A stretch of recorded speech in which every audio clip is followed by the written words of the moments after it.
বেগম খালেদা জিয়া বাংলাদেশের ইতিহাসে যিনি প্রথম নারী প্রধানমন্ত্রী, দেশের রাজনীতিতে নারী নেতৃত্বের অগ্রদূত হিসেবেও যার পরিচিতি রয়েছে। বিএনপির প্রতিষ্ঠাতা সাবেক রাষ্ট্রপতি জিয়াউর রহমানের মৃত্যুর পর নানা সংগ্রামের মধ্য দিয়ে সন্তানদের বড় করেছেন, সামলেছেন দেশের বৃহত্তর দল বিএনপির ভার, হয়েছেন 3 বার প্রধানমন্ত্রী। বর্তমানে সেই নেত্রীর জীবন সংকটাপন্ন।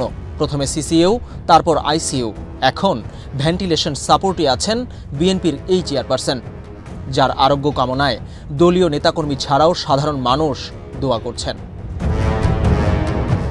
প্রায় 1 সপ্তাহ ধরে বেগম জিয়া হাসপাতালে শয্যাশায়ী। বর্তমানে তিনি চিকিৎসাধীন আছেন রাজধানীর এভারকেয়ার হাসপাতালে। স্যান্ডেলিনা সো, রূপচর্চায় আভিজাত্য।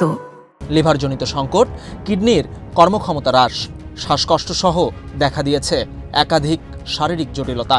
পরীক্ষা নিরীক্ষার পর চিকিৎসকরা জানিয়েছেন তার ফুসফুসে দেখা দিয়েছে সংক্রমণ। এরই মধ্যে গত শনিবার বিএনপির মহাসচিব জানিয়েছেন উন্নত চিকিৎসার জন্য দেশের বাইরে নেওয়ার মতো শারীরিক অবস্থা নেই খালেদা জিয়ার।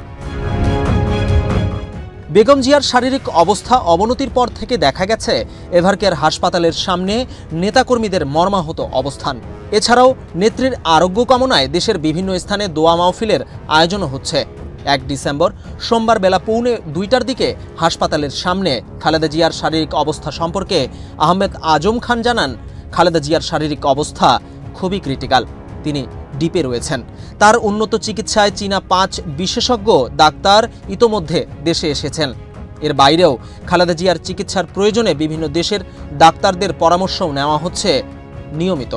গতকালকে গভীর রাত থেকে ম্যাডাম খুব ক্রিটিক্যাল কন্ডিশনেই চলে গেছেন, ফাইট করছেন তিনি আমাদের মাঝে ফিরে আসার জন্য। এখনও অবস্থা অত্যন্ত ক্রিটিক্যালি আছেন, এখনও বলবার মতো কোনো কন্ডিশনে এখনও উনি আসেন নাই। সারা জাতির কাছে দোয়া চাই ম্যাডাম যেন আমাদের মাঝে ফিরে আসতে পারেন। এটাকে আপনারা ভেন্টিলেশনও বলতে পারেন বা খুব ক্রিটিক্যাল কন্ডিশনও বলতে পারেন। ডাক্তাররা ক্লান্তিহীনভাবে চিকিৎসা দিচ্ছেন। এর আগে আমেরিকা, ইংল্যান্ড এবং বাংলাদেশের ডাক্তাররা চিকিৎসায় ছিলেন। এখন চায়নার ডাক্তাররাও ইনভলভ হয়েছেন। সকলে মিলে ক্লান্তিহীনভাবেই চেষ্টা করছেন।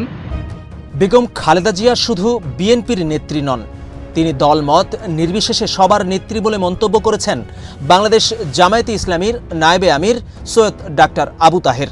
এদিকে বেগম জিয়ার জন্য অঝরে কাঁদছেন তার গুণগ্রাহীরা। বেগম জিয়া একান্তভাবেই একজন দেশপ্রেমিক নেত্রী ছিলেন, গণতান্ত্রিক নেত্রী ছিলেন।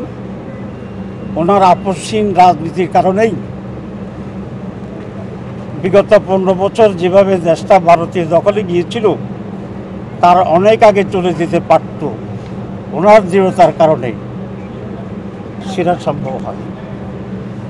আজকে উনি কোনো দলের নেত্রী নন, উনি সমগ্র মানুষের নেত্রী। ওনার প্রতি আবেগ ভালোবাসা আমাদের আছে।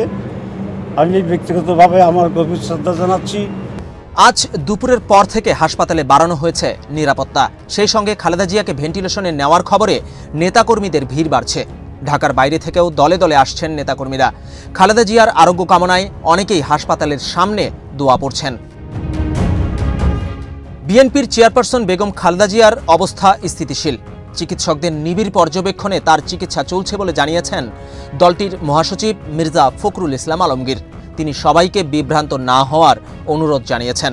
দলের জ্যেষ্ঠ যুগ্ম মহাসচিব রুহুল কবির রিজভী বলেন, এভারকেয়ার হাসপাতালের ইনসেনটিভ কেয়ার ইউনিটে আগের মতোই ম্যাডামের চিকিৎসা চলছে। দয়া করে যে যাই বলুক, এ ব্যাপারে কারো কথায় কেউ বিভ্রান্ত হবেন না। পতিত আওয়ামী সরকারের আমলে ব্যাপক নির্যাতনের শিকার হন বেগম খালেদা জিয়া। তার পরিবারের পক্ষ থেকে তার বিদেশে চিকিৎসার জন্য একাধিকবার আবেদন করা হলেও ফ্যাসিস্ট শেখ হাসিনা সরকার তা নাকচ করে দেন। জেলে থাকা অবস্থাতেই অসুস্থ হন খালেদা জিয়া। আজ জীবন মৃত্যুর সন্ধিক্ষণে লড়ছেন সাবেক এই প্রধানমন্ত্রী।